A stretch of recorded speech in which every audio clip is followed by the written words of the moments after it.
여러분 안녕하십니까? 9월 4일 월요일 뉴스투데이 강원입니다. 우리나라 인구 감소와 고령화 문제는 어제 오늘의 얘기가 아닌데요.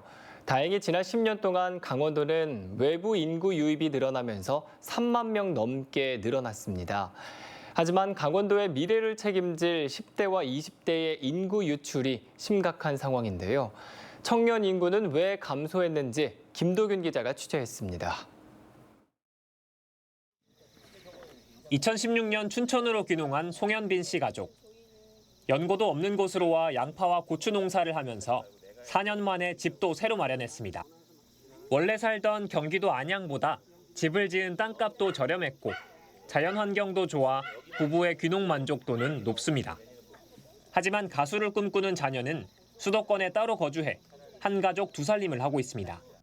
네트워크나 커뮤니케이션을 할 사람들이나 아니면 인프라 자체가 춘천에는 거의 없기 때문에 쉽지는 않을 거예요. 실제 지난 한 해 다른 시도에서 강원도로 주민등록을 옮긴 50대와 60대는 7,400명. 이 가운데 7,100명이 비교적 저렴한 주택 가격과 높은 주택 보급률에 이끌려 수도권을 떠나 강원도에서 다시 뿌리를 내렸습니다.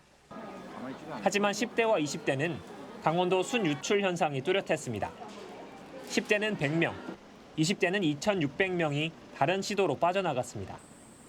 강원도를 빠져나간 이유로는 먹고 사는 문제, 직업이 가장 큰 비율을 차지했습니다.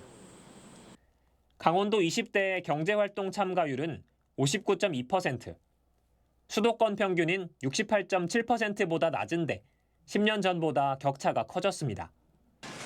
강원도에서는 직업을 찾는 것 자체가 어렵다는 얘기가 나오는 이유입니다. 사기업은 강원도 쪽보다는 수도권이나 서울 쪽이 더 폭이 넓다고 생각해서 지금 수도권으로 갈 생각이 있습니다. 수도권에 비해 기대 연봉도 낮습니다.